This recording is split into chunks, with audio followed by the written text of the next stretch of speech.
ಯಾದಗಿರಿ ಜಿಲ್ಲೆಯ ಶಹಾಪುರ ತಾಲೂಕಿನ ಕನ್ಯಾಕೋಳೂರು ಗ್ರಾಮದಿಂದ ಬೆನಕನಹಳ್ಳಿ ಗ್ರಾಮಕ್ಕೆ ಸಂಪರ್ಕಿಸುವ ರಸ್ತೆಯನ್ನು ಸುಮಾರು 1 ಕೋಟಿ ರೂಪಾಯಿ ವೆಚ್ಚದಲ್ಲಿ ಡಾಂಬರೀಕರಣ ಕಾಮಗಾರಿ ಮಾಡಿ 1 ವರ್ಷ ಪೂರ್ಣಗೊಂಡಿಲ್ಲ.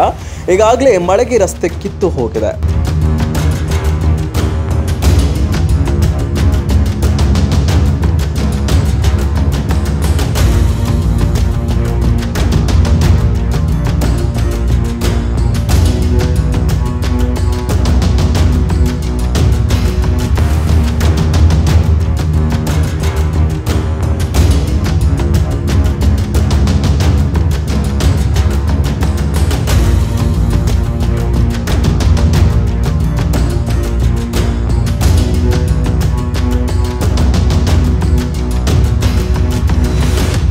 ಹಳ್ಳದಲ್ಲಿ 200 ಮೀಟರ್ ಬ್ರಿಡ್ಜ್ ನಿರ್ಮಾಣ ಮಾಡಿದ ಕಾರಣ ಬೆನಕನಹಳ್ಳಿ, ಕನ್ಯಾಕೋಳೂರು, ಬಕ್ತಾಪುರ್, ಉಂಡೇಕಲ್, ಗುಂಡುಗುರ್ತಿ ಮುಂತಾದ ಹಳ್ಳಿಗೆ ಸಂಪರ್ಕಿಸುವಂತಹ ಈ ರಸ್ತೆ ಸಂಪೂರ್ಣವಾಗಿ ಹಾಳಾಗಿ ಹೋಗಿದ್ದು, ತಕ್ಷಣ ಜಿಲ್ಲಾಧಿಕಾರಿಗಳು, ಸಂಬಂಧಪಟ್ಟಂತಹ ಅಧಿಕಾರಿಗಳು ಮತ್ತು ಗುತ್ತಿಗೆದಾರರ ಮೇಲೆ ಕ್ರಮ ಕೈಗೊಳ್ಳಬೇಕು.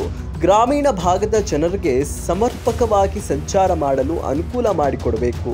ಒಂದು ವೇಳೆ ನಿರ್ಲಕ್ಷ್ಯ ತೋರಿದಲ್ಲಿ ಕರ್ನಾಟಕ ಪ್ರಾಂತ್ಯ ರೈತ ಸಂಘ ತಾಲೂಕು ಸಮಿತಿ ಹೋರಾಟ ಮಾಡಬೇಕಾಗುತ್ತದೆ ಎಂದು ಕರ್ನಾಟಕ ಪ್ರಾಂತ್ಯ ರೈತ ಸಂಘದ ತಾಲೂಕು ಕಾರ್ಯದರ್ಶಿ ಭೀಮರಾಯ್ ಪೂಜಾರಿ ಆಕ್ರೋಶ ವ್ಯಕ್ತಪಡಿಸಿದರು. ನಮಸ್ಕಾರ, ನನ್ನ ಹೆಸರು ಭೀಮರಾಯ್ ಪೂಜಾರಿ ಅಂತೇಳಿ, ಕರ್ನಾಟಕ ಪ್ರಾಂತ ರೈತ ಸಂಘದ ತಾಲೂಕು ಕಾರ್ಯದರ್ಶಿ.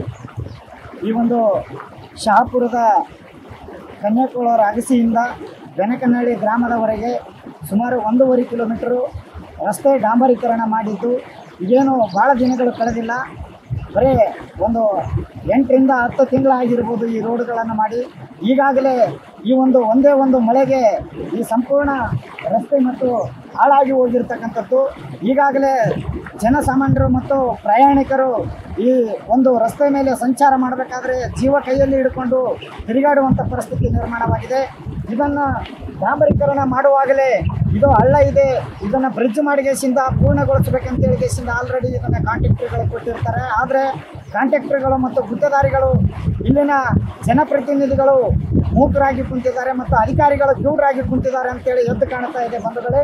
ಇದು ತಕ್ಷಣ ಈ ಒಂದು ರಸ್ತೆಯನ್ನು ಮಾಡಿರ್ತಕ್ಕಂಥ ಕಾಂಟ್ರಾಕ್ಟರ್ಗಳು ಹಾಗೂ ಅಧಿಕಾರಿಗಳು ಎಚ್ಚೆತ್ತುಕೊಂಡು ತಕ್ಷಣ ಈ ಒಂದು ಬೆನಕನಹಳ್ಳಿಯಿಂದ ಕನ್ಯಾಕೋಳೂರು ಅಗಸಿವರೆಗೆ ಏನು ಡಾಂಬರೀಕರಣ ರಸ್ತೆ ಮಾಡಿದ್ರಿ ಅದನ್ನು ತಕ್ಷಣವೇ ಅದನ್ನು ಬ್ರಿಡ್ಜ್ ಕಟ್ಟೋ ವ್ಯವಸ್ಥೆ ಆಗಲಿ ಅಥವಾ ಪೂಲನ್ನು ಹಾಕಿಗೆಸಿಂದ ಜನಸಾಮಾನ್ಯರಿಗೆ ಓಡಾಟ ಮಾಡಲು ಅನುಕೂಲ ಮಾಡಿಕೊಡಬೇಕು. ಇಲ್ಲವಾದಲ್ಲಿ ಮುಂದಿನ ದಿನಗಳಲ್ಲಿ ನಾವು ಇದಕ್ಕೆ ಸಂಬಂಧಪಟ್ಟ ಇಲಾಖೆ ಮುಂದೆ, ನಾವು PWD ಇಲಾಖೆ ಮುಂದೆ ಒಂದು ಉಗ್ರವಾದ ಹೋರಾಟ ಮಾಡ್ತೀವಿ ಅಂತೇಳಿ ಈ ಸಂದರ್ಭದಲ್ಲಿ ಎಚ್ಚರಿಕೆ ಕೊಡಲಿಕ್ಕೆ ಬಯಸ್ತೀನಿ. ಇನ್ನಷ್ಟು ಅಪ್ಡೇಟ್ಗಳಿಗಾಗಿ ಫಾಲೋ ಮಾಡಿ ವಿಜಯ ಧ್ವನಿ ನ್ಯೂಸ್.